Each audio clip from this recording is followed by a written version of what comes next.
यही प्रजाति आगे चलकर होमो हैबिलिस बन जाती है। होमो हैबिलिस एक बुद्धिमान व्यक्ति था, चतुर आदमी था। इसके ब्रेन का साइज 800 सीसीएम तक पहुंच चुका था और होमो हैबिलिस आज से लगभग 2 मिलियन साल पहले विकसित हुआ था। यही प्रजाति आगे चलकर होमो इरेक्टस बनी और होमो इरेक्टस 2 पैरों पर चलने वाला व्यक्ति बन गया। ये होमो इरेक्टस आज से लगभग 1.7 मिलियन साल पहले से लेकर 4 लाख साल पहले के समय में विकसित हुआ। वहीं होमो इरेक्टस का ब्रेन साइज लगभग 1000 सीसीएम तक विकसित हुआ।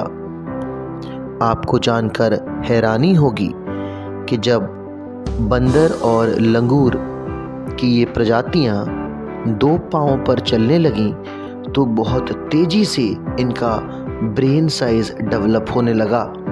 यानी आगे के जो 2 पैर हैं उनके फ्री होते ही अलग अलग खुरापातें ये बंदर करने लगे और ये बंदर और लंगूर आगे वाले उन दोनों 4 लिम्ब से यानी आगे वाले दोनों हाथों से अलग अलग गतिविधियां भी साथ ही साथ करने लगे।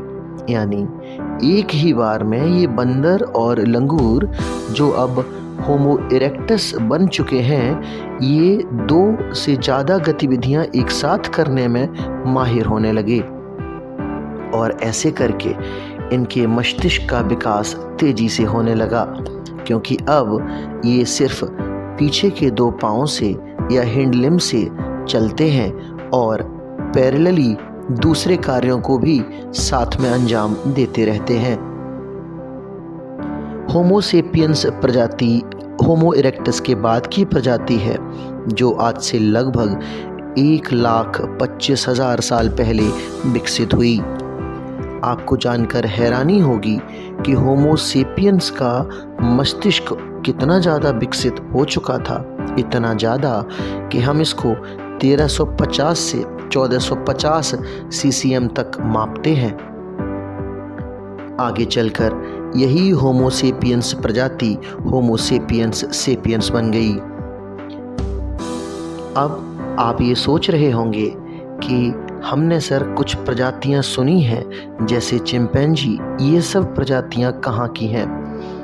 तो जब होमो सेपियंस का सफ़र होमो सेपियंस सेपियंस तक कंप्लीट होगा तो उसके बीच में ये प्रजाति जिसको हम निएंडरथल और चिंपैंजी के नाम से जानते हैं, इन प्रजातियों का उद्भव हुआ। बहुत सारे चिंपैंजी जो मानव बन सकते थे वो नहीं बन पाए क्योंकि इनके उद्भव की प्रक्रिया रुक गई। एक बहुत ही विशेष वैज्ञानिक थ्योरी है डार्विन की थ्योरी, जिसको सर्वाइवल ऑफ द फिटेस्ट बोला जाता है। अर्थात वो प्रजातियां जो जलवायु के अनुसार खुद को नहीं ढाल पाती, वो प्रजातियां विलुप्त हो जाती हैं। कुछ ऐसा ही रोचक किस्सा इन सभी प्रजातियों के साथ हुआ जिनका उद्भव आगे नहीं हो सका और वो इस पूरे उद्भव की प्रक्रिया में विलीन हो गईं। अंत में जो आधुनिक मानव के रूप में हमें मिलता है उसका नाम है होमो सेपियंस सेपियंस। इस होमो सेपियंस सेपियंस अर्थात आधुनिक मानव की कुछ विशेषताएं हैं। ये बहुत अच्छी तरीके से भाषा का इस्तेमाल करने लगा। भाषा का अच्छा इस्तेमाल आधुनिक मानव शुरू करता है।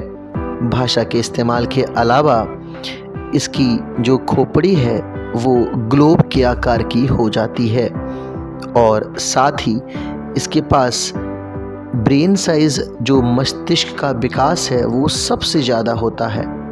ये मस्तिष्क का विकास 1800 से लेकर 2000 सीसीएम तक हो जाता है और इसके बाद और आगे विकास प्रक्रिया में जारी रहता है।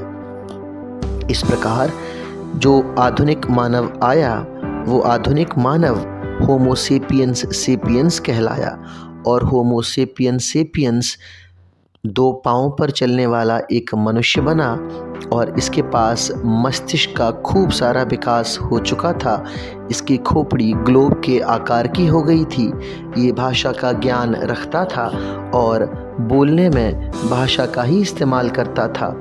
इसकी कम्युनिकेशन स्किल्स बहुत बेहतर हो चुकी थी, अर्थात 1800 से 2000 सीसीएम के ब्रेन साइज का होमो सेपियंस सेपियंस अब पूरी तरह आधुनिक मानव बन चुका है और ये आधुनिक मानव अब